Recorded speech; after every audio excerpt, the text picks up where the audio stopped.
Break पर स्वागत। आपण माने 40,000 चाकरी पाइबा पई जाउचंती। आश्चर्य लागि पारे किंतु कथाटी सत अटे। सुण सुण सुण ओडिशा को आसीबो 40,000 चाकरी। मो कथा सुनी आपन को हस लागुथबो किंतु आपण भी चेष्टा कले से चाकरी पाई परिबे। ए कथा मु काहे की कहूची आपन को परिवार रो काहा को भी चाकरी मिली परिबो। दर्शक बंधु मु गोटिए कथारे विश्वास करे द्वंद्व हेले भल। द्वंद्व हेले काहे की भल आपन को मन रे प्रश्न मध्ये आसुथिबो। तार उत्तर होची किछि घटना इतिहास को प्रश्न करे, वर्तमान को शक्तिशाली करे और भविष्यत पर आह्वान सृष्टि करे। जेएसडब्ल्यू शिल्प जे ओडिशा को आसीबो, ओडिशा रे बहुत गुडाए चाकरी सृष्टि करिबो ए कथा ओडिशावासी भूली जाइतिले। मनरु बाहरी जाइतिबा ए कथा को जातीय गणमाध्यम रे एक खबर पुणी मन को आनिदेला। हठात खबर आसिला ओडिशा रे जेएसडब्ल्यू रो जो ईवी कारखाना हबार थिला ता महाराष्ट्र को चली जाइछि। राजनीति को सामान्य बुझुतिबा लोक भी भाबिबा आरंभ कर देले आग को महाराष्ट्र निर्वाचन ए कथारे सत्यता भी थाई पारे। दिन तमाम घटना को विभिन्न दिगरु आलोचना करागला।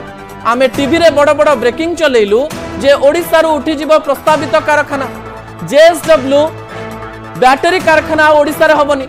40,000 कोटी टंकार पुंजीनिवेश होता। पूर्व सरकार अमल में स्वाक्षर होता एमओयू नागपुर एवं औरंगाबाद रे होई पारे कारखाना। एक खबर आसिबा परे अर्थनैतिक विशेषज्ञ माने कहले ओडिशा रे एते बड़ शिल्प होता आम पिला चाकरी पाई थांते हेले आम पिलांकर चाकरी चली गला। शिल्प मंत्री कहले ओडिशा छाड़िबा संपर्क रे फाइनल होई नाही। सुनिबा बेल को लागुथिला भविष्यत रे बोधे फाइनल हो जिवो किंतु खबर रो छाती चिरी पुणी एक खुशी खबर ओडियांक कान रे पड़िला। जेएसडब्ल्यू ओडिशा छाड़ी कुआडे जीवनी। कोनोसी गणमाध्यम संस्था नुहे खोज जेएसडब्ल्यू कंपनी रो कार्यनिर्वाही उपसभापति रंजन नायक सूचना देले कंपनी ओडिशा रे ही हबो। सरकार 5 वर्ष रे 1.5 लाख चाकरी देवे ए प्रतिश्रुति तो दैचंती किंतु समस्त को सरकारी चाकरी दबा कोन संभव। सेति पई नुआ शिल्पर आवश्यकता रहिछि। आलोचना हेउछि जेएसडब्ल्यू कंपनी ओडिशा आसिले सीधा सीधा 10,000 रु अधिक चाकरी ओडिया पाइबे।